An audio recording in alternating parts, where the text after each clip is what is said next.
Hello, and thank you for joining us in this presentation. My name is Lillian Oviedo. I am the Community Educator for ACT's Sexual Assault Services. In honor of Sexual Assault Awareness Month, this April, ACT's Sexual Assault Services presents Understanding Sexual Violence 101. Before we get started, I would like to provide everyone with a trigger warning. Please be advised that I will be discussing sexual violence, which can be an uncomfortable topic. No one likes to talk about sexual violence, but it is a necessary topic.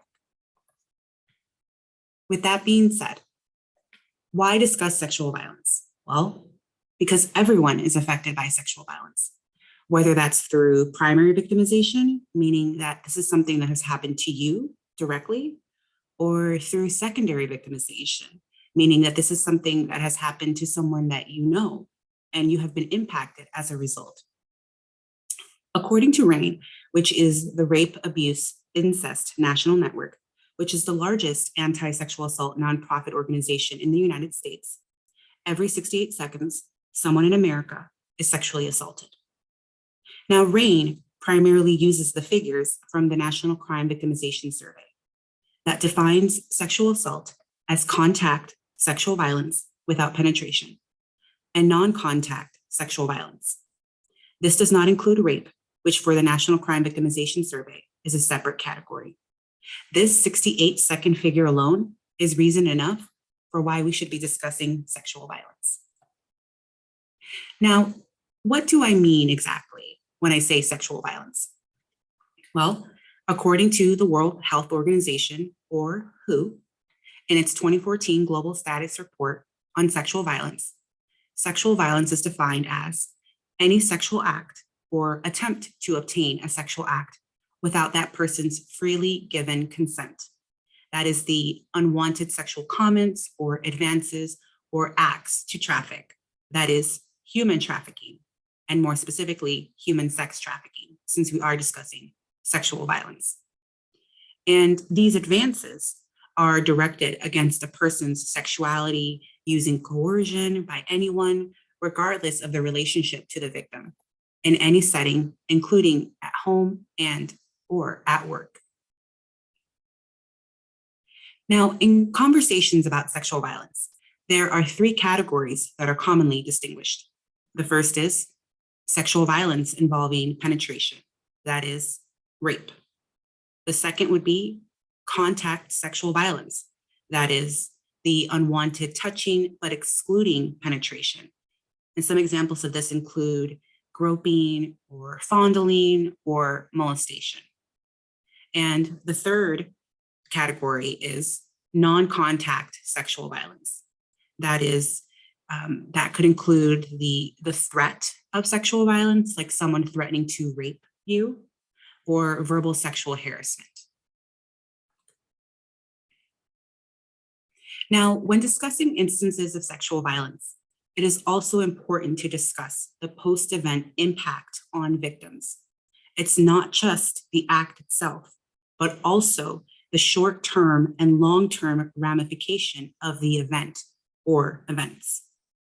Now, according to the CDC, or the Centers for Disease Control, victims of sexual violence may experience chronic problems such as depression, anxiety, post-traumatic stress disorder, and or suicidal thoughts, employment and financial difficulties due to diminished work performance, job loss, or being unable to work, relationship difficulties with family, friends, schoolmates, coworkers, and or intimate partners. And victims are at increased risk of abusing alcohol, using drugs and smoking, and engaging in risky sexual behavior. So we're not just talking about the impact on someone's physical, mental, and emotional health, but also their financial and social health. There's a ripple effect to sexual violence that can impact every facet of someone's life. And that's why this topic is so important and merits conversation. Now, this impact that we're discussing is a response to trauma. And what is trauma? Well, I'm going to cover some of the basics. A traumatic event is one in which a person experiences, that is, witnesses or is confronted with, actual or threatened death, serious injury, or threat to the physical integrity of self or another. And a traumatic event is more than a stressor. It is a threat to one's safety, security, and overall sense of well-being. And trauma often overwhelms an individual's ability to cope and can require the use of extraordinary coping resources and behaviors. Now, what do I mean when I say trauma exceeds one's ability to cope? This is not like when, you stub your toe. Perhaps, in the morning you were late waking up and you accidentally stubbed your toe at, on the coffee table. This is not that. Or when someone cuts you off in traffic, like those things are annoying and they're frustrating and irritating, but generally you can deal with those things. With sexual violence, however, it can exceed one's ability to cope because the most intimate parts of the human body are being threatened and or injured. And this is what I mean when I say that the threat to the physical integrity, quite literally with sexual violence, your physical integrity, your physical body is being threatened. And if you have not experienced sexual violence, I ask you to take a moment to think about that. The most intimate parts of the human body are being threatened and or injured.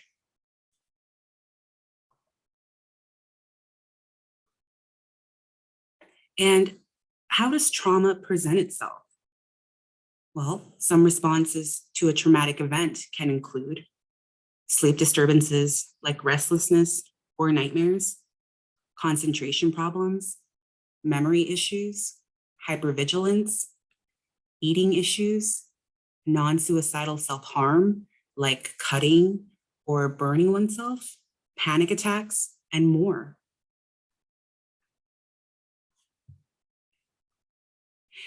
Now, we're going to discuss some ways that you can support survivors, because I imagine that's probably what you're thinking.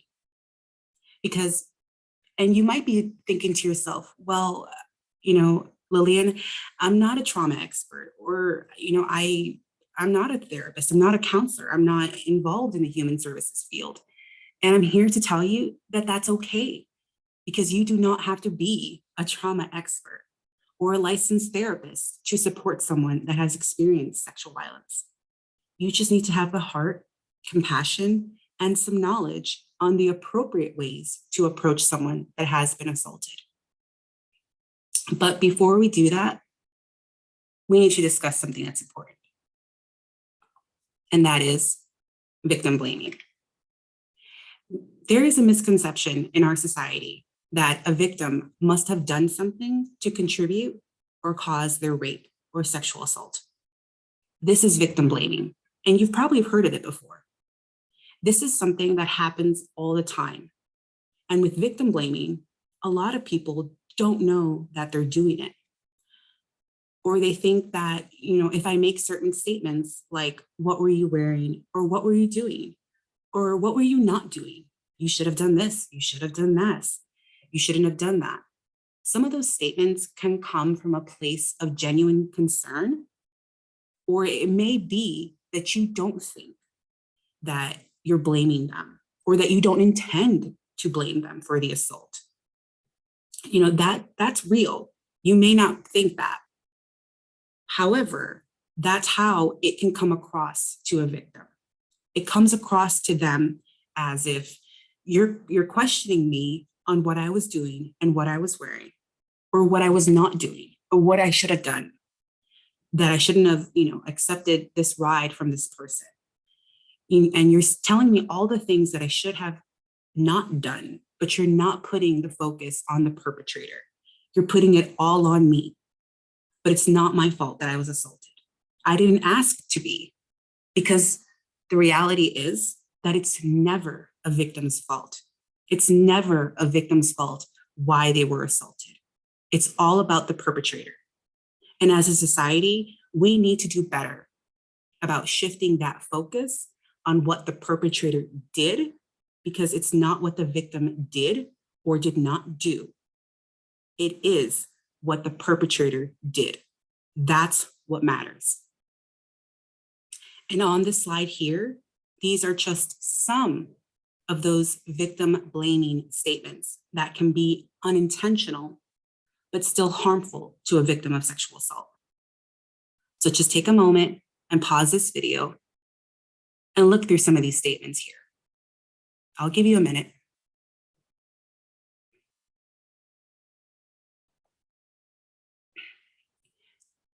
So with that being said, how can you support someone that has experienced sexual violence? If you're ever in a position where someone you know discloses sexual violence to you, these are some of the things that you can do or say to support someone that has experienced sexual violence. Number one is to acknowledge that the trauma and that the pain an individual may have suffered is real. You can say something like, "I'm sorry this happened. You did not deserve that. I'm here for you." Acknowledging the trauma is one of the most important things that you can do to someone that has experienced sexual violence. That is a very powerful thing that you can offer a victim, is to let them know, "I'm sorry. You did not deserve that. And I'm here to support you." The second thing would be to listen without judgment. So often victims, choose not to talk about what happened to them or choose not to disclose to family members or friends or to law enforcement because they're afraid of judgment from other people. So that's why it's so important that if someone does come to you and discloses sexual assault, for you to be there and listen. And like I mentioned in the former slide, that unintentional victim blaming, instead of asking them a million questions about, what were you doing? Where were you? Why didn't you do this? You should have done this. You should have done that. You can just listen. You do not need to have all the answers. As a loved one, you do not need to have all the answers. You do not need to even know what to say. Because, sometimes people, they may say inappropriate things to a victim because they just want to say something. But something that's important to note is that silence can be therapeutic for victims. You listening to them without judgment can be therapeutic for them.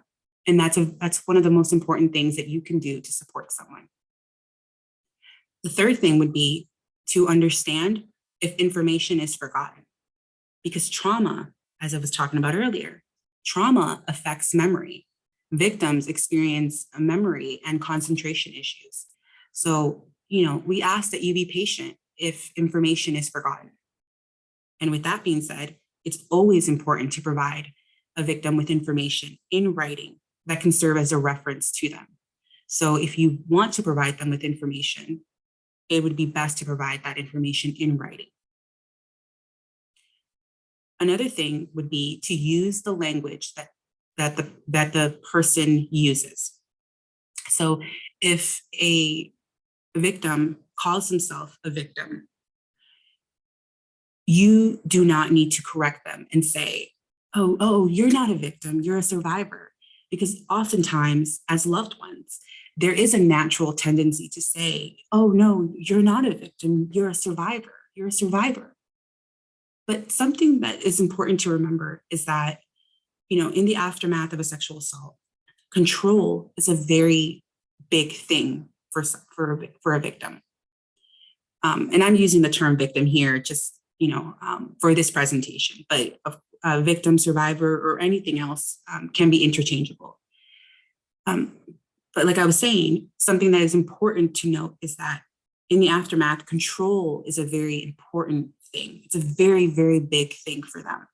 And something like choosing the label or choosing how they identify themselves, victim, survivor, or anything else, that's their choice. And that is not something that you should try to get them to see. Oh no, you're not a victim, you're a survivor.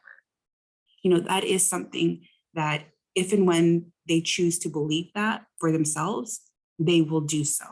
But it's not your place as a loved one, as a caregiver, to tell them what they are. They have the right to define their experience because they lived through it. So if someone wants to call themselves a victim, let them. If someone wants to call themselves a survivor, let them. If they choose option 3, which is none of those things, that's okay too. Give them that control back, however that may look like for them.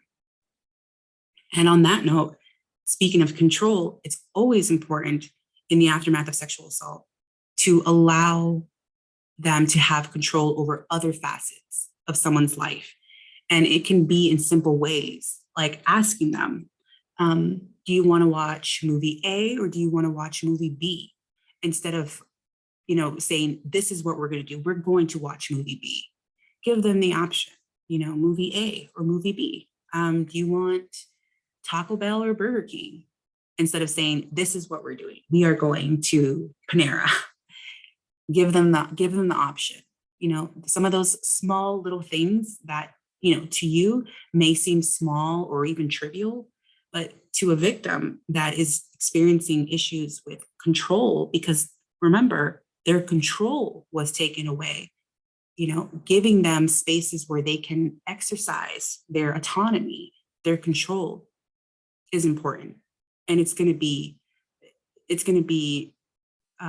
moving for them to have someone in their life that gives them the space to exercise control over their life and their life choices.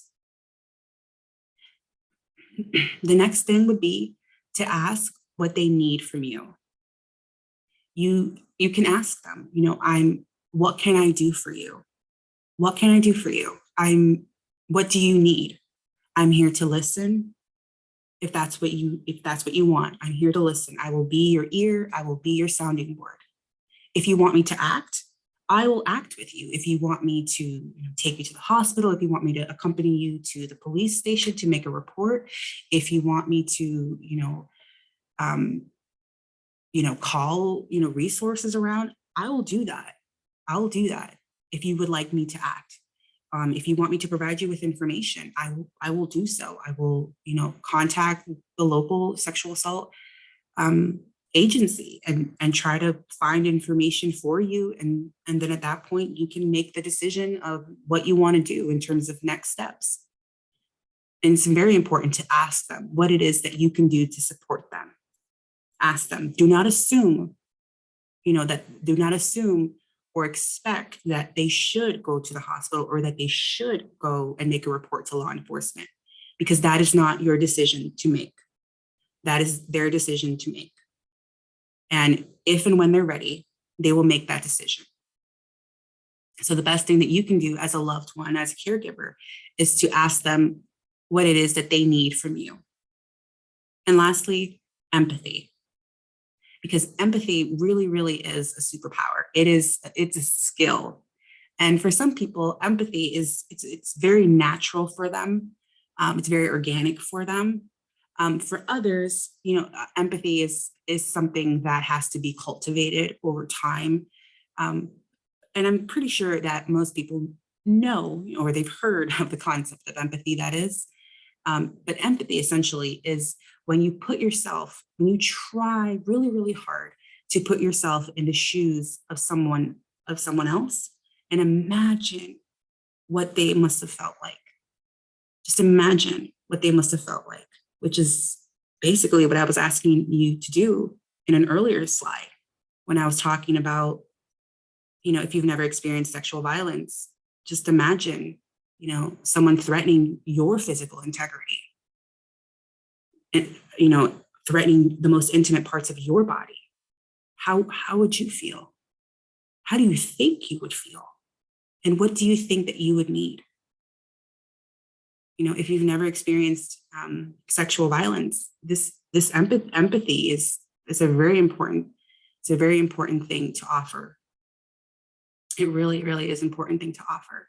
And it is something that will go a long way with a victim. And by no means is this an exhaustive list, but this is definitely a good starting point for loved ones and family members and caregivers on some of the ways that you can support someone that has experienced sexual violence. Now, lastly, I would like to end this presentation by talking about some of the services that we at ACT Sexual Assault Services offer. And you see them here on the screen, and I'm going to go through them with you. So the first is we offer individual support. So that's, we have 3 sexual assault specialists that are bilingual Spanish speakers. So individual support is when a victim and one of the specialists get together for weekly or biweekly or monthly appointments, whatever it is that the victim needs, where they get together and they talk about how they're feeling and how they're doing. And the specialist can provide them with coping mechanisms and coping resources and a space for them to talk about their experience and how they're doing. And we do offer 2 support groups. We have a teen group and an adult group. And these spaces for the teen group and the adult group is an opportunity and a safe space for victims to come together to discuss their experiences with other survivors. And for many current group members or past group members, for them, they report feeling, very loved and supported and validated because it's not just them. They're in a group with, 3, 4, 5, 6, 8, a dozen other people who've also experienced similar things that they have experienced. So this is a very important space for them to remind themselves that they're not alone. And it's a very wonderful thing that our specialists get to offer on a weekly basis. We do offer a 24/7 sexual assault crisis helpline. A staff member of our program is on call every single day of every single week of every single month. Our volunteers, our trained sexual assault volunteers do support us on this crisis helpline. So if someone is undergoing a crisis, they're certainly welcome to give us a call at any time, day or night, and we would be more than happy to speak with them. We do provide hospital accompaniment during a forensic examination process. At Centera Hospital in Woodbridge. And just please note that because of COVID, we have not been to the hospital providing that hospital accompaniment during COVID, but we hope to do so in the future. Depending on when you are watching this video, we may or may not have returned to the hospital. If you would like to inquire about whether we're offering this service, you can call into our office for more information specifically on that service. We do provide court advocacy and accompaniment. So our specialists do provide that court advocacy and accompaniment.